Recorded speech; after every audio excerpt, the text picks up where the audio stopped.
think that the situation that we're in, to think about what's going to happen in 5 months' time is the wrong path for us. We have to just focus on the next day and the next game, and keep being together, keep the performance level that we showed today, keep taking the challenge that are coming our way, and try to stay together as a team and as a club and move forward. Andy. Hi, Graham. Hi.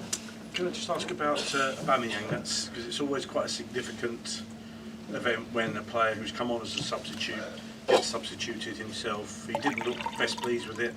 I just wonder if you could explain the decision making and the reaction, and if you expect any kind of fallout from it. No, he came on after 1 minute, so he hasn't played for a while. He put in an absolute shift for us in terms of Manchester City make you run a lot, but I thought he did everything he could for the team. Was fatiguing a little bit, same as Hakim. So that was the decision. We needed a bit of energy. Thought we'd use Amari and Connor and Lewis. I thought we had that energy when they came on. I can imagine, of course, players want to stay on the pitch and they want to influence the game, but it's a normal reaction. Nizam. Just wanted to add to that. Did you say anything to him especially because he looked quite upset when he came off? Just from where we were sat, he looked quite upset. No, I mean I haven't got time to speak in any depth at that point. It's you understand footballers want to play and they want to help the team, and it's a decision you have to make. Like I said, he hasn't played for a while, and then when you play against Manchester City as a forward, sometimes you have to do a bit of work off the ball, and he gave everything for the team, and he was just fatiguing a little bit, I thought. So that was the decision. Ugh. Adrian. Graham, there's a couple more injuries tonight. Do you know anything about those yet? And I know you said you don't like to make excuses, but I mean, how difficult is that situation making it for you, knowing all the injuries? Well, it doesn't make it any easier, but obviously too soon. Raheem, first action in the game, so it's a strange one. There's a back heel, and then obviously Christian's full pelt, and it's a block or a shot, and it's a contact with his knee. Again, with fingers crossed that it's not too bad, but Mason got a kick yesterday as well, which again we're hopeful for the weekend, but it's just one of those things at the moment. It's I've never experienced anything like it, and obviously I wouldn't like to experience it ideally here, but it is what it is, and I have to just carry on. Jacob. Does it feel like with the injuries that just nothing's going right at the moment? Anything that can go wrong is going wrong?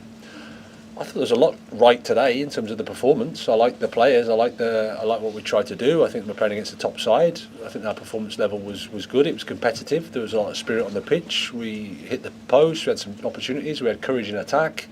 We took responsibility when we had to defend. When we suffered, we did that as a team. So there's a lot to like. Matt. You said just then you wouldn't want to experience this amount of injuries, particularly ideally here. What did you mean by that? Is that because the pressure here is different to other places? Is that because... No, not really, but obviously the expectation is where it is.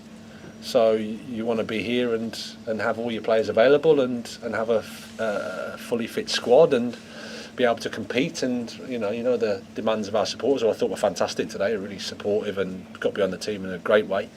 But it is, it's frustrating for everybody at the moment. Neil. What's your thinking when you switch the centre-backs? I think Koulibaly was on the right at Nottingham and Thiago on the left. It was the other way around today. Yeah, Aspi would probably play a little bit more deeper than maybe Marc Cucurella. So we didn't want to expose Thiago in terms of down the side. So that was the thinking. Koulibaly can play a bit more on his left side, a little bit more than Thiago. So and then we had Dennis in front of Thiago. So that was the thinking. Gentleman at the back. Yeah. Hi. What have you seen from Dennis in the career in the last few games? And I think he must start. I thought he was really good. I thought defensively covered such ground, won the ball back, gave everything in terms of his duels, then was brave with the ball, found solutions, progressed the ball. I thought it was a positive of the evening. Mike Walters. I think that's 6 points from a possible 24 now in the Premier League. That's not good enough for Chelsea, is it? No. In terms of if you just analyse that in terms of points and in the amount of games, then it's hard for me to argue against it. Obviously, there's factors that you have to consider. The margins of the Premier League that's a narrow defeat to Manchester City. It's a 1-0 defeat to Newcastle with 9 injuries. It's a 1-0 defeat to Arsenal. It's a bad day against Brighton. it's a draw at Manchester United and it's a draw away at Brentford, and obviously Nottingham Forest of the day. So points-wise, no, hard to argue. Margins and the situation, I would say, for me, it's more about how we play, and I think we, in terms of analysing how you can improve, we took a step today. I thought we were disappointed after Nottingham Forest, but we took a step forward today in terms of our performance. Okay, we're going to do two more on today's game. Front there. When you look at City bringing on players like Riyad Mahrez, Jack Grealish as substitutes in the second half, do you feel that City's depth of their squad is going to be a key factor for them going through to the remainder of the season? Like the likes of Rangers and Arsenal, do they have that advantage over in terms of depth of their squad? Well, I don't know about whether they've got an advantage over anybody else, but they've got a fantastic squad and a fantastic coach, and they're used to winning, and they're playing a good level, top level, so they're going to be there or thereabouts for sure. Okay, last one on today's game, Matt.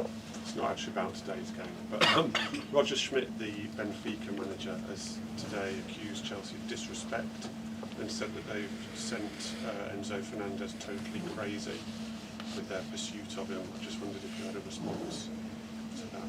No, I don't get involved in conversations via the media. I have nothing to say. No comment.